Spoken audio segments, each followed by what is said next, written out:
Support for your public radio station comes from our members and from Bond, Schoeneck and King, a multi-practice law firm in Rochester with offices across New York State, serving business, healthcare, and educational institutions. Online at bsk.com.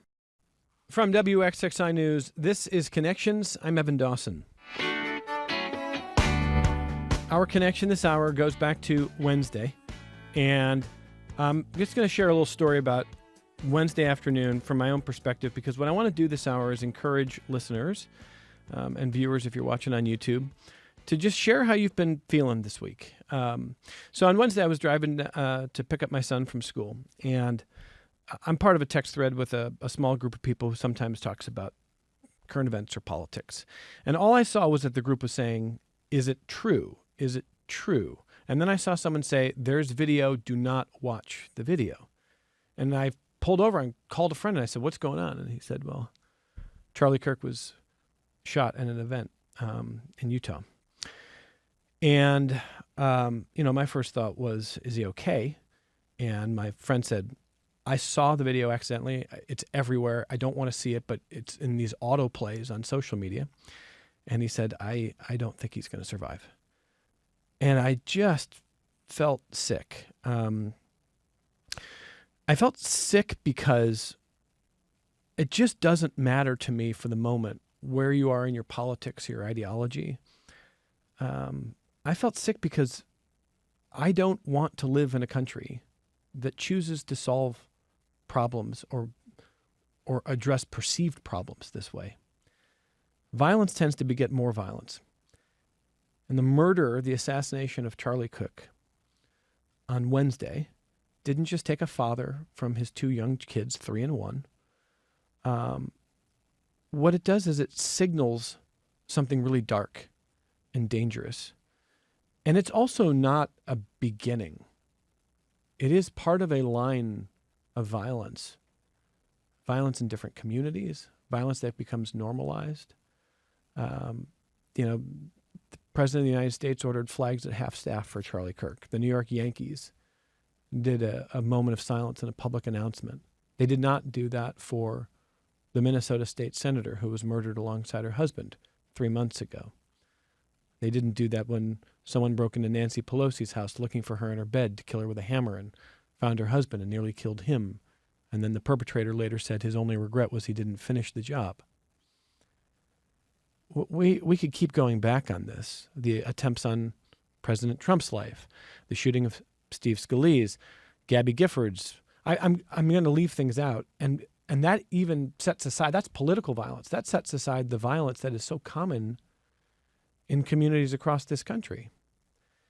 And so over the years, some of the conversations that have grounded me the most have been with people associated with the M.K. Gandhi Institute for Nonviolence. So I've asked them to come in today because I'm really feeling broken. I'm feeling very, very sick for the future of this country, for the health of our society. And I know we're not a society yet that is irredeemable, but it takes a lot of work. It takes a lot of work to pull back from the abyss. We have a White House right now that is claiming that there is only violence on one side of politics, and that they might even use extrajudicial means to go after people on that side because they're angry. It's not an easy time to be in. Listeners, if you want to share your thoughts, a lot of it's just about being human. Please be human. We're trying to just feel what we're feeling this hour. We're going to close the week this way, and I'm going to welcome our guests in a moment, and they're going to help us. This is a little bit of a clumsy hour, but that's what it's going to be. Typically, we end with something a little more upbeat or a little bit more in the arts world or something to go into the weekend feeling good about. And this is tough. This is really tough. So, and lastly, I'll just say the video is still out there. Please, please try to make sure kids are not seeing it. I heard from a child last night who had seen it in detail. Please. I know there's violent images beyond just the Charlie Kirk assassination that kids are unfortunately seeing all the time. I get it. But just, it's not easy when you've got kids just feeling like this is just something to be numb about. So let us know how you're feeling this hour, and we'll try to work on it together. You can email the program connections@wxxi.org, connections@wxxi.org. You can call the program 844-295-TALK. It's toll free, 844-295-8255, 263-WXXI if you call from Rochester, 263-9994. I texted Kit Miller to talk about this because Kit's just this really healing person, director emeritus of the M.K. Gandhi Institute for Nonviolence, and Kit is kind enough to be here. So welcome back. I always wish the circumstances are different. We talked about some hard things, but I'm always appreciative of the conversation. Thank you for being here. Yeah, it's good to see you. Jonathan Jones is here, a community trainer at the M.K. Gandhi Institute for Nonviolence, and it's nice to have you. Thank you for giving up part of your afternoon to come talk to us. Thanks for being here. Yeah, you're welcome. I'm happy to be here. Well, I'll start with you, Kit. I'll ask both of you just, how you're doing. This is not the first incident of violence. I mean, I don't want to overstate what happened Wednesday, but I also don't want to understate it. And I want to just ask how you're doing. I appreciate you starting the show kind of sharing in the way that you did. And I think it is an important time for us to be human with each other. So for me, when I heard about it, I was thinking about, I always think about this week of September 11th. Yeah. And once again, for probably the 500th time, I remember an interfaith gathering that we had here in Rochester just after probably November 12th or 13th. So it could have been, even on this day, those years ago. And one of the things that I heard was from Dr. Shafiq, who at that point was the leader. Muhammad Shafiq, yeah. Yeah, who was at that point was the imam at the Rochester Islamic Center. And he just looked around the room with so much love, and he said, this is a moment for people of faith to cool down and get humble. And, he was talking to many people, so maybe we don't see ourselves as a person of faith necessarily, except maybe we want to have faith in the future, or we want to have faith that our kids are going to have a good life or whatever. So for me, that notion of cooling down and getting humble in moments when people are getting inflamed has been good medicine. So I think about that, and I thought about it again. And I also know that, talking to a friend who has a middle schooler or freshman, I guess, and there was a lot of conversation going on at the school about it. Yeah. And, and this whole idea of, who deserves a violent death. And we've gotten to the point where we think that it's okay that some people meet violent deaths, some people don't, whose life matters. There's just so much in a moment like this. Can I just follow up with one question before I turn to Jonathan on that point? One of the things that I've been worried about in the sort of in the age of social media is is the way we can dehumanize people that we don't agree with. So, I think about Charlie Kirk first as he was a husband and he had 2 young children, and they're going to grow up without their dad. His work is not the kind of work that I would have personally been proud of. His work was telling young people who hadn't had a whole lot of time to get educated themselves that actually Dr. Martin Luther King was a bad person. The President of the United States now is the moral leader, and that Dr. King was a bad person. He said some things that shocked me in ways that I found sometimes repugnant. And yet I was moved to tears. I nearly wept openly sitting in my car thinking about the way he died. And at least in that moment, I realized none of what I agree with transcends. I will never feel that ending someone's life that way is anything to celebrate or feel. I'm sick of it. I'm sick of it for this country. I'm sick about it for his family. And I at least felt like, oh God, I haven't lost my humanity yet. Mm-hmm. It's so terrible. So, it's interesting because kids are now going to be thinking, teenagers, adults, who deserves this? But I would prefer that we get to a place where we say, like, we still have to really work hard to change society without this. I hear that. And I mean, the unraveling that you're describing and mourning, I mean, that's been going on my whole life. You know, we've been getting messages our whole lives about, who the bad guys are, who the good guys are, who deserves a good life, who deserves to have their life ended. It's like, it's what King said. He said, violence will beget violence. And we have just become more and more violent over time. And there's a possibility now that we may finally get sick of it and want to do something different. And I think that there's some interesting signs that that's happening, which I'd love to talk a little bit about today. Jonathan, you want to share some thoughts on how you're feeling this week? Yes. So, I mean, the first thought that came to my mind was the ends don't justify the means. And what that means to me is that you cannot do a violent act and then expect peace to come out of that. And one thing I think that I want for sure, and I think others want, is peace. And so when you practice peace, then the end will be peace.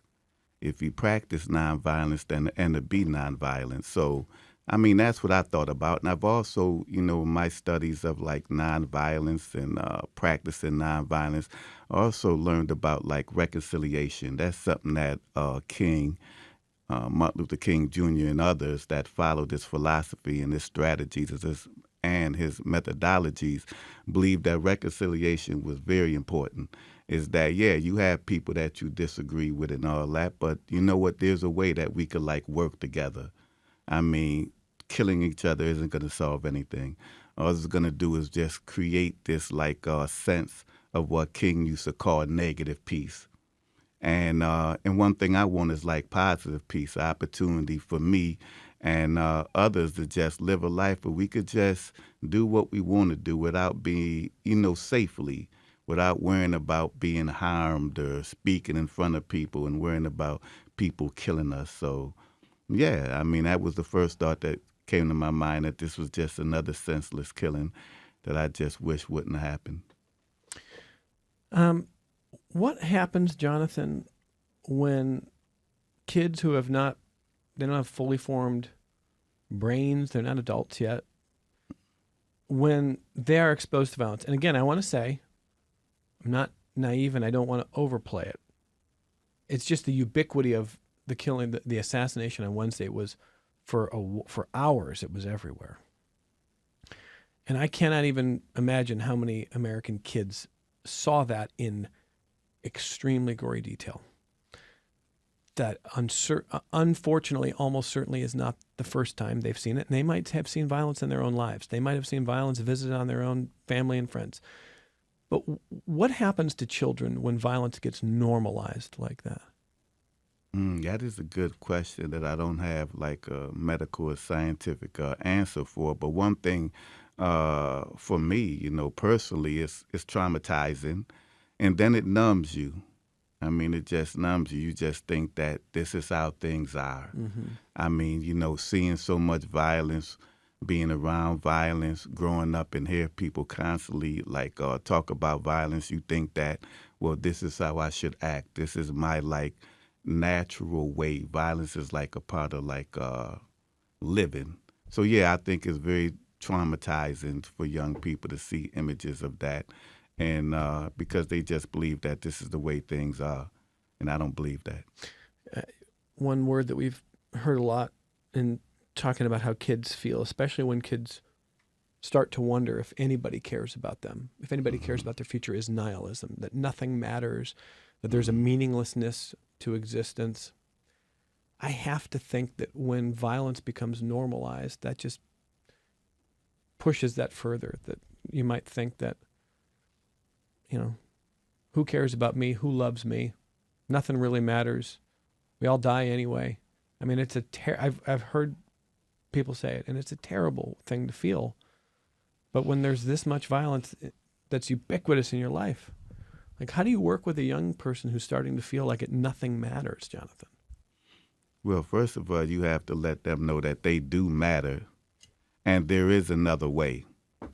Now, they may not see that other way right now, but you have to let them know that there is another way. And that another way that I talk about is nonviolence. It gives people a respectful, dignified, and safe way to step away from violence. So in the face of violence, if you respond to it in a nonviolent way, that person who's coming at you in a violent way could walk away with their dignity. You could walk away with your dignity. They could walk away with respect, and you could walk away with respect. So I think that that's the message that young people have to understand. Because right now they're looking at acting violent, being violent as being tough and showing strength, but that's not being tough and that's not strength. If you know nonviolence, being able to stand in the face of violence, with your back, with your chest sticking out, you're standing tall, that right there is what courage is all about. And one of the things that Kenyan Nonviolence teaches is that his first principle is that, courage is what nonviolence is all about. Kit, this ubiquity of violent imagery, all the kids who saw what they saw on Wednesday or see what they see perhaps in other contexts many days of their lives now. When I was growing up, I kind of came of age when I was becoming an adult, the internet was becoming a thing. And now it's just so common, you can't get away from it. It didn't always used to be that way. And that doesn't mean, by the way, that there wasn't exposure to violence. It meant it was a lot of privileged kids who never were exposed to violence, and it was a lot of disadvantaged kids who were. But now it's everywhere, and I worry about the corrosive effect of that as well. I even wonder, just as an aside, what is the responsibility of these social media companies who you autoplay these videos if you scroll your feed and you can't even stop it. And I'm not for policing, condemning or censoring a lot of speech here. I don't even know how I feel. I just know that did not feel right on Wednesday. And I worry about all the kids who haven't even been able to process emotions who are seeing that. What do you think, Kit? Well, it's interesting, that you bring this up because I've been thinking a lot about our attention in the last months. And the fact that our attention now has been monetized. And clearly, I haven't looked up what the actual value is of 30 seconds of our attention, but clearly there's a monetary connection. And of course, we have just amazingly brilliant people who are working for the administration to make sure that our attention is being grabbed. So one thing I really want to suggest to people now is a powerful act of standing for your values and in resisting being sucked in is to value your attention more than anybody else does. And that doesn't mean that, every once in a while I'm looking at my phone and every once in a while I'm scrolling, but then I'm like, nope, put it down, turn it off. I just want to say that I think we need to be better guardians of our attention and not let any old image, and any old information into our minds.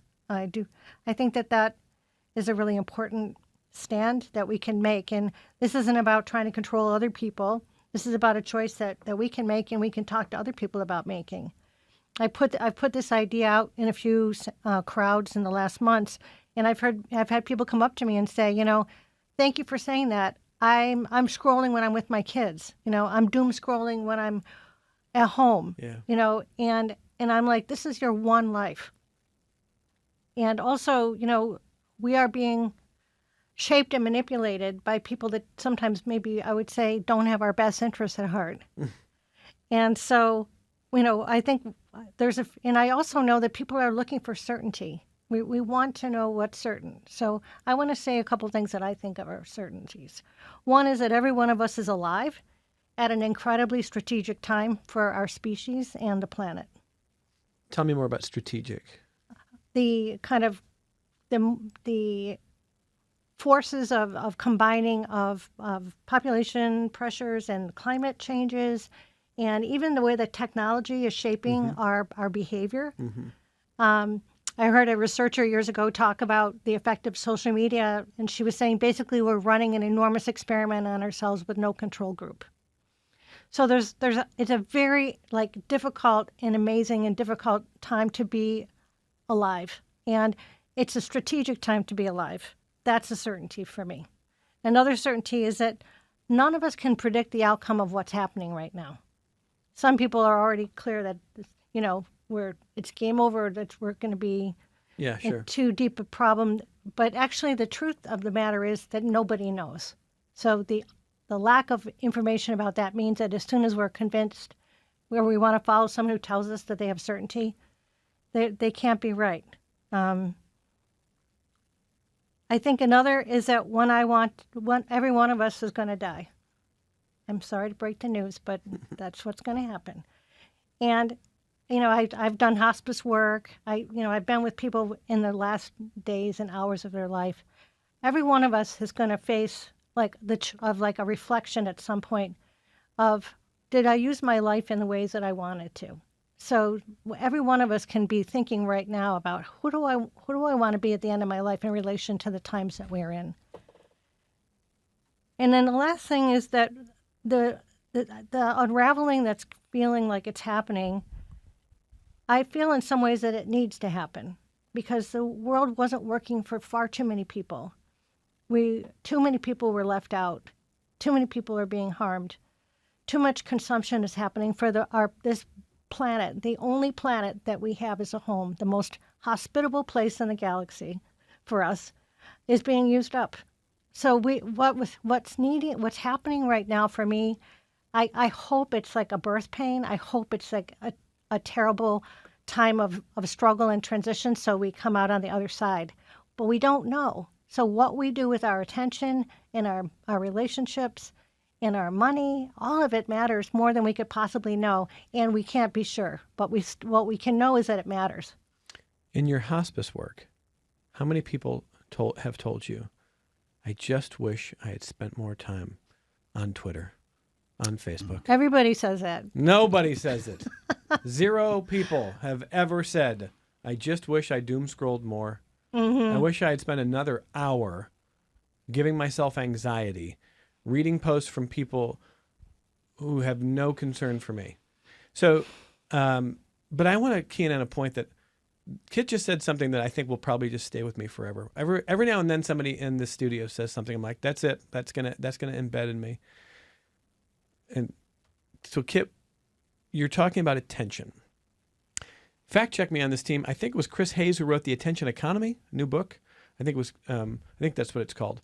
And Hayes notes in his book the way that attention has been commodified and how effective companies are, social media companies are, politicians are, who knows how to wield it, who knows how to dominate it. But one thing I hadn't thought about is the way you just contextualize it. We can choose, and this is kind of a media literature, a literacy kind of point that even I think kids would understand. You can choose to value your own attention more than other people or other companies or other politicians or others. You can value your attention the most, and we should. Mm-hmm. And when we doom scroll and when we spend all day just going down those rabbit holes, we're not actually valuing our attention very much. I can't imagine I'm growing very much as a person when I do that. Mm-hmm. So now answer me this, Kit, since you know everything. Why do I do that so much? Oh, it's designed to be addictive. Like super smart people have been working on this for the longest. I mean, none of us are exempt from it. It's designed to be addictive. And so we've got to recover. We've got to all be in recovery from it and in whatever ways make sense for us. And for me, I think one of the ways that makes sense is to get super clear about whose behalf we want to act on and use our life. I think that can be a very centering thing. You just showed me a picture of your new baby. I mean, you're like for many people, their kids are the thing. I think that places can be the thing. I think I've got an oak tree in Cobb's Hill that I just worship every day. There's all sorts of things that can make us feel glad to be alive and that we want to be protective of. And when we think about how we use the precious resource of our attention, when we begin to think of it as a resource, and I think that's the change. It's not just a thing that we're doing with our consciousness. It's actually a resource that we are using mainly unconsciously. And I want to bring consciousness into it because it's important. Jonathan, I want to ask you a question, and maybe Kit can jump in on this too. How can people grapple with their emotions when they feel such a profound negativity toward a person that they might react to that person's death or harm in a way that unnerves them? I mentioned that I was almost relieved that the way that I have felt this week and how sick and sad I feel, because that transcends whatever I thought about the work of someone like Charlie Kirk. I still saw him as a human being, and he was. But it is easy to feel like someone you might know in your social circle, someone you might see online, someone in politics, someone, whatever, that some harm comes to them, and if you start to feel something even positive, I mean, like, that seems dark to me. It also seems very human to me. But how do you want people to think about differentiating how they feel about someone versus what you hope may happen to someone? Man, that is an excellent question. It makes me reflect on some of the things in my own personal life. Is that it's not like an easy task. It's not something that if you never practiced any type of like self-healing, any type of like nonviolent self-connecting practices, and then it's not going to be something that you could just do immediately, or you could just turn on like a light switch. And so it's like I like to think about it's like weightlifting. And so so when you experience something like that, you may immediately feel like, yeah, I'm celebrating this person's death because of their views and perspectives. But for many years, if you've been like practicing like self-connection, trying to connect to the humanity within yourself and the humanity of others, and you've been able to go from a 5-pound weight to a 20-pound to a 50-pound, you strengthen. So then when you hear news like this, you understand, you'll be able to put it in like the context. And just like I heard you say earlier, like he had children. I mean, he's a human being just like you. And you begin to understand, I don't want to wish that type of violence or death on nobody else, because I don't want to wish that on myself. And so I think the way to do that, I call it like self-defense. And I'm just blessed to be in a situation where like each year I co-facilitate and I'm a participant in like many workshops that like teach me how to connect with myself on a deeper level and to connect and see the humanity of others also. So by me constantly doing things like this, like increasing my ability or my weightlifting ability to deal with like situations that come up, I think that right there is what helps. I mean, but it's not something that a human being could just do like that. It takes practice. So just like it takes practice and nurturing to be violent, it also takes us practice to get back to our humanity and who I believe that human beings are supposed to be. I want to share one thing that I read this morning that I thought was really powerful, and then I want to ask you if there are steps that people can take if they don't like the way they feel, if they feel that they have become too consumed by anger or negative feelings, or even spend too much time on social media and dehumanize others. So John Podhoretz, this is not someone that I thought I'd be quoting on this program, but he wrote a really interesting piece this morning in which he said that before 2007, before the advent of social media, human beings are capable of some pretty dark thoughts. And he said, we'd all be lying if we claimed that we've never had a dark thought ourselves. And the difference is this: a dark thought is not something that's ever been actualized. It's not something that you act on. It's a thought that you have, and it may be fleeting, it may be passing, and you may think about it, and it may go away. And we have them at times. It's a human thing to have them at times. It doesn't always feel good. It doesn't mean that we are evil or irredeemable or bad, or even interested in actually acting on whatever dark thoughts we have. Then social media comes around, and the dark thoughts that we have, that what used to be internal that you had no idea that I held or that you held or that anybody held. They're now just spit out to the world. And we just normalize the darkest ideas that we have as if they're just something to throw away, instead of realizing, whew, we all have these, but thank goodness we don't act on them. And, and then you put them out in the world, and then people start consuming them, and they start reading them, and they go, oh, this person's the worst. Look how terrible this person is. Look at this thought that they just expressed. What a terrible human being. Because they're not thinking. And now we dehumanize them. Now something bad happens to that person, and think, oh, well, they got their comeuppance here. Social media has convinced us that we're all ghouls. And I'm not saying there's no differentiation and everyone's the same. I'm saying that human beings are capable of highs and lows. And before then, we didn't immediately just broadcast that all and then consume all the worst. And that's what I kind of want to get away from. So I want to practice not assuming the worst of everybody all the time. I want to practice that. I want to be intentional about that. I don't think people lie in bed at night and just laugh at how bad they are and how much they got away with because they're so bad. And I hope they don't think that about me. What would you say to people who haven't done the work of nonviolence and haven't practiced how to work through your emotions that are good tools that you find when you're either really heated, when you're amped up, when you're angry? How do you dial it back down? One of the things I would suggest is that a path that I took was that I've always wanted peace of mind, and I wanted to live by what I claimed, to make decisions based on what I valued. And I realized that I wasn't making decisions based on what I value. I was making decisions based on whatever situation I found myself in at that moment. And so that right there was the motivating force behind some of the decisions I later began to make in life. And one of the things I think that help people, and I would suggest, is that you just workshop. Get yourself involved in workshop. Be around other people that are seeking similar things.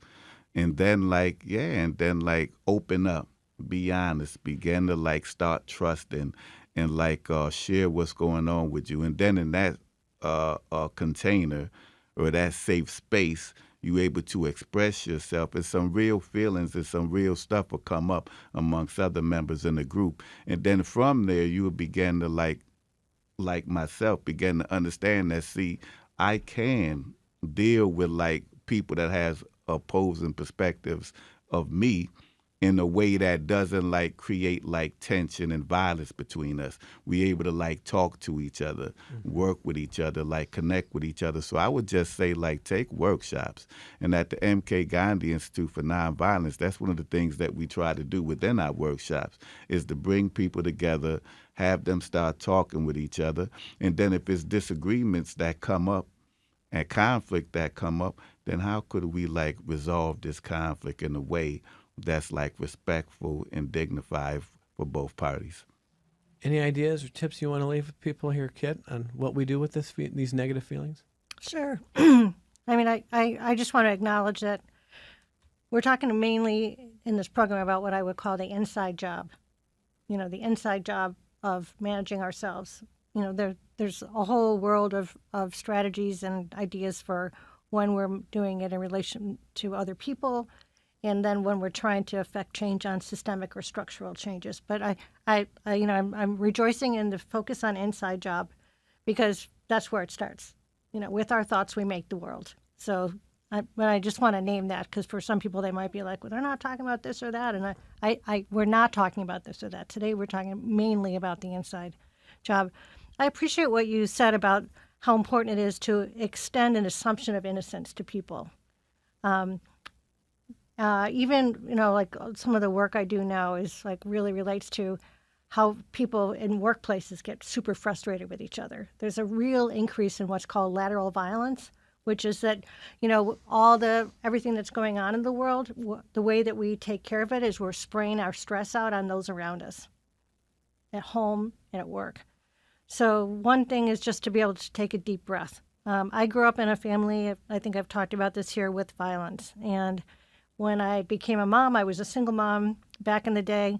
And it was scary for me because I had, I was come home at the end of the day, I had a baby by myself, and it was a lot. And somebody so smart back then said, Kit, don't believe your first thought. Your first thought's on God.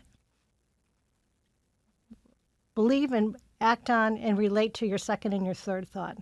So that's been an idea that has really saved my bacon about 10,000 times because I don't even take my first thought like as it doesn't reflect who I am. It doesn't reflect my values. It's just some thought. I mean, literally, I remember having a baby and being like, I just want to throw her out the window right now because she's screaming and I don't have anybody here to help me. That's the dark thought that, like, Exactly. we've all had those thoughts. That's exactly it. And so, if we go to town judging ourselves for having that thought, then oh my goodness, so you can just spin out. But it's been a great source of freedom and fun for me to share this idea with a lot of people over the years. First thought's not yours; it's a throwaway. The second, the third, the fourth thought. Now, what do we do?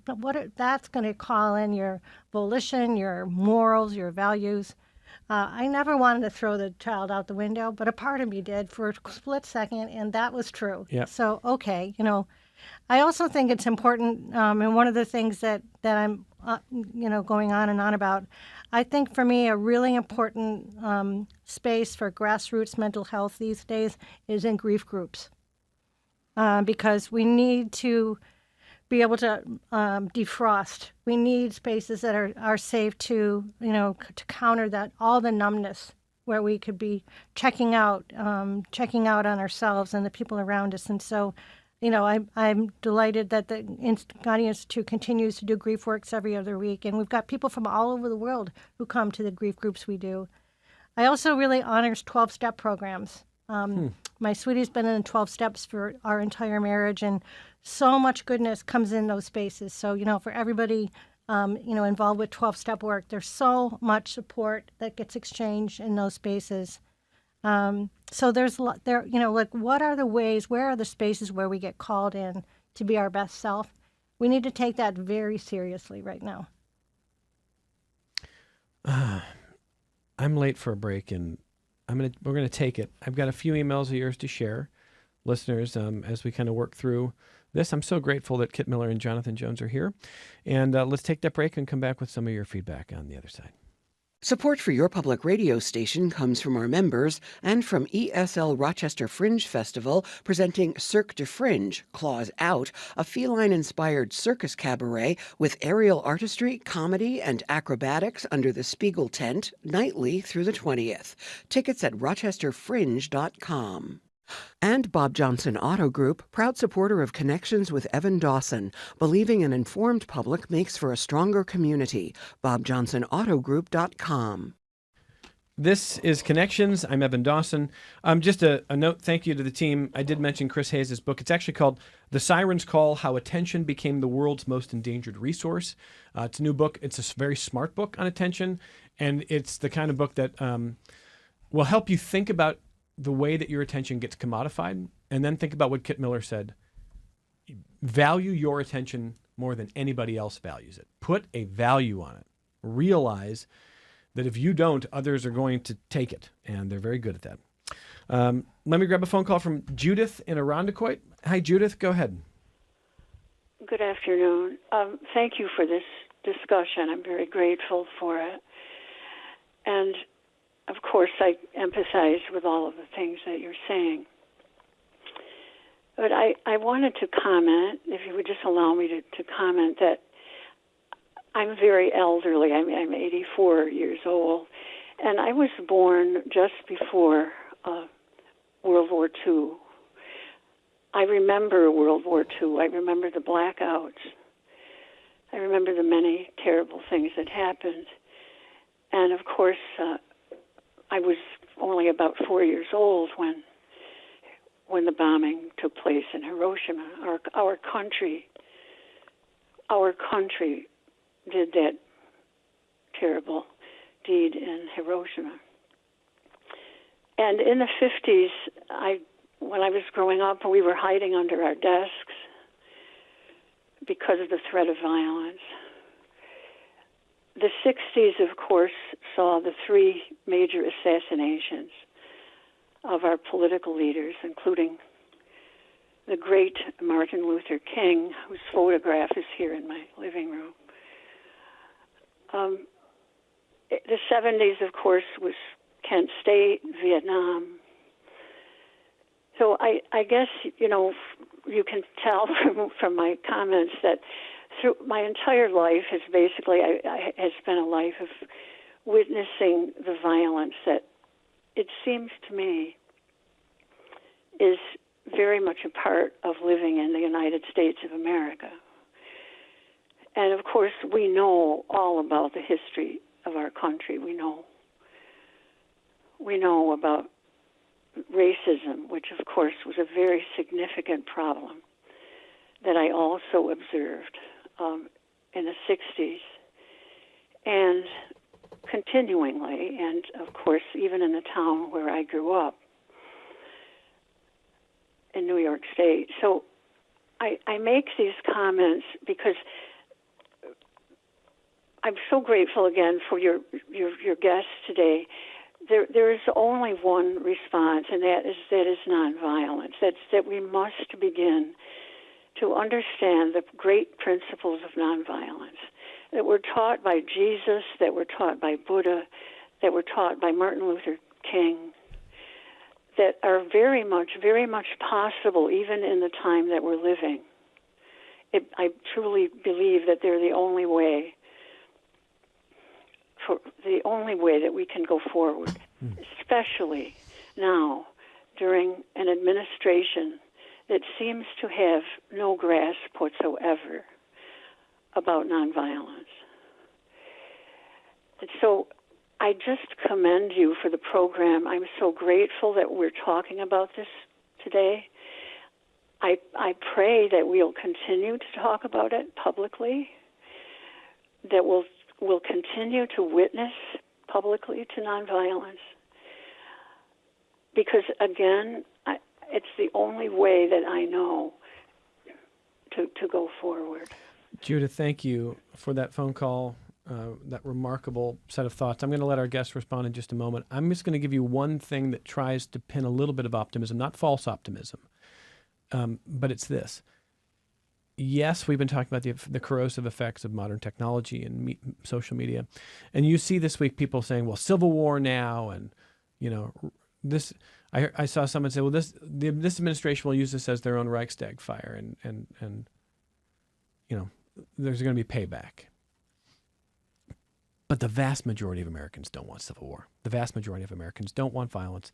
The vast majority of Americans understand that they may disagree, and we do disagree, but that is part of being in a healthy society. You are not free if you don't think you can go outside, leave your home, be in your home, or speak without the threat of violence. You're not free. You're not fully free. And we're losing that freedom, but we're not going to lose it. I don't think we're going to lose it because the vast majority of people don't want those things. Yes, there are strong political forces that are going to challenge us, and they're going to try to manipulate and exploit this moment. But I don't think people want that. I don't know how you felt personally, Judith, about Charlie Kirk, but I have no doubt that you deplore what happened to him this week, and that's how we all should feel. Just as I don't know what people thought about the Minnesota lawmakers or Nancy Pelosi. I hope you deplore what happened to Nancy Pelosi. I understand the president's son made jokes about it online, but the vast majority of people don't. I don't think we're there yet. Kit and Jonathan, it's a pretty remarkable phone call from Judith. She's seen a lot in her lifetime. I think there's a lot of wisdom there. It tells us that we've been through a lot as a country. This is not the first time we felt this way as a country, probably, right? And there is some comfort in that. The discomfort is, when are we going to get out of that cycle?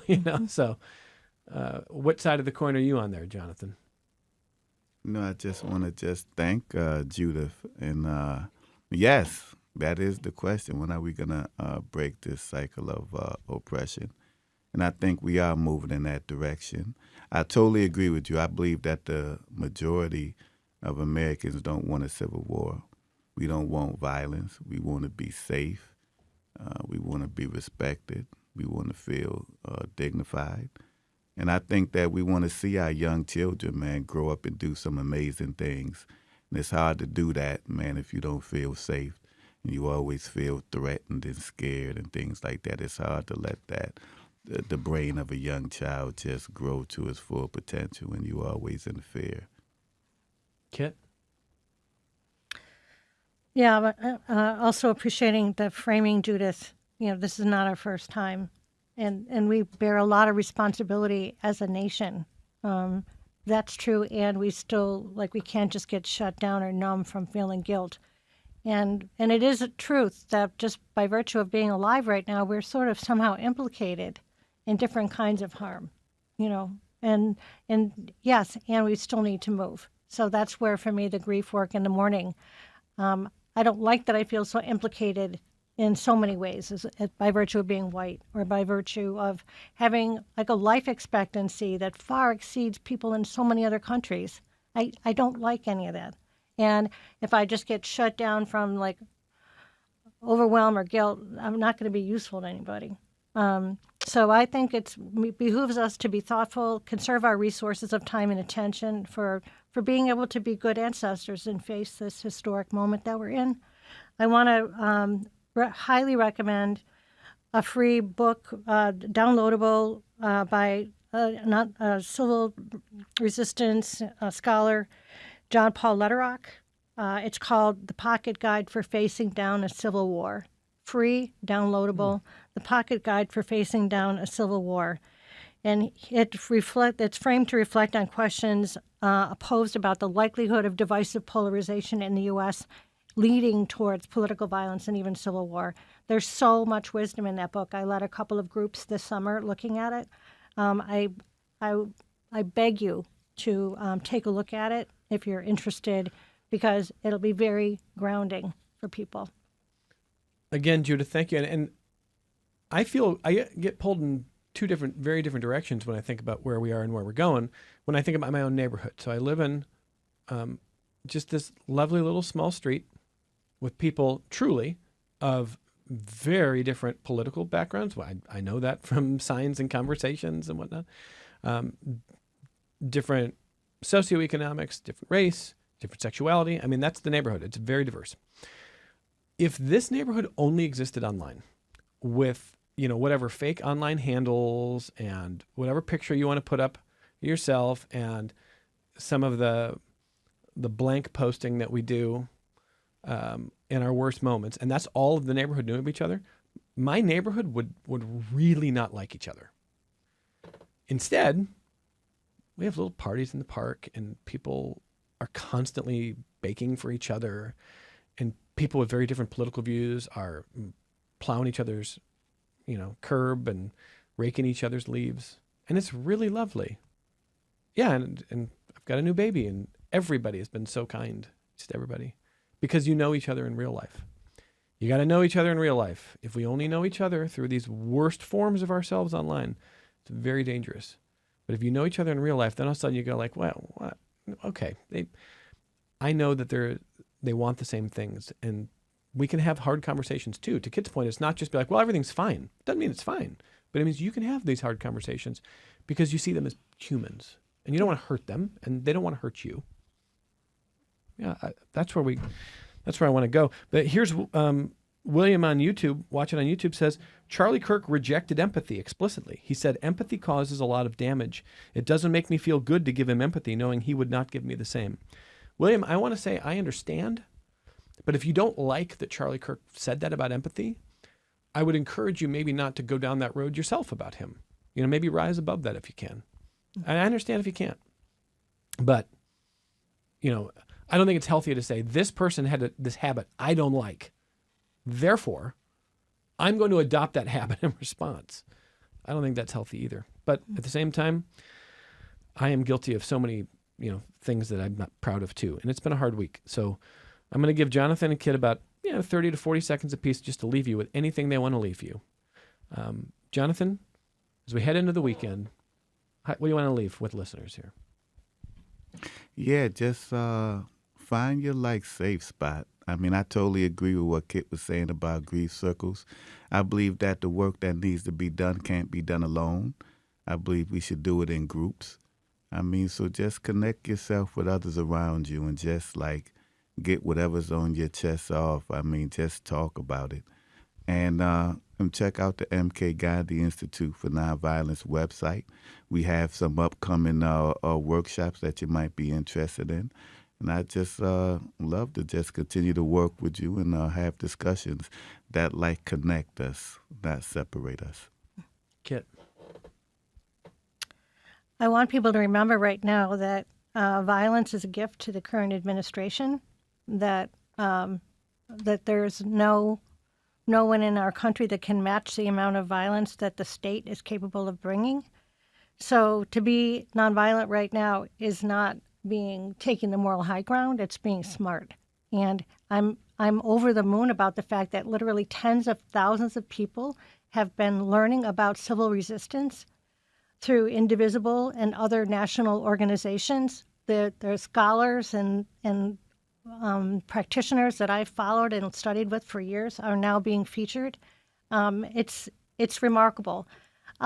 Donald Trump is practically the patron saint of nonviolence, in my opinion, right now, because so many people are learning about it. So I think that that's important. I also want to urge people to remember that there are people like the indigenous people where we live who know so much more than we do about the long haul and suffering. And so come to Indigenous Peoples Day next month. I'll be there. It's on what used to be called Columbus Day, and we'll be over in Cobbs Hill Park, and it'll be a wonderful time to learn more about how to have a good mind regardless of what's going on around you. It's worth asking in a crisis if your political leaders want to diffuse the tension or profit from it. It's an important point. A lot of money can be made from violence and is being made. Yep. Thank you. Thank you to Kit and Jonathan. Thank you both for being here. Listeners, I just don't care what your ideology is today. I just want you to know if you spend time with us and you're willing to have these conversations, I appreciate it. We love you. Have a great weekend. And we're back with you next week on member-supported public media.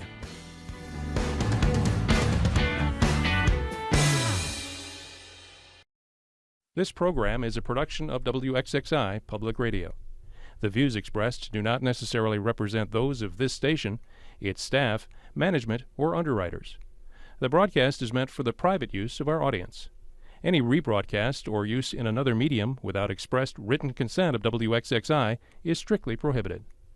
Connections with Evan Dawson is available as a podcast. Just click on the Connections link at WXXInews.org.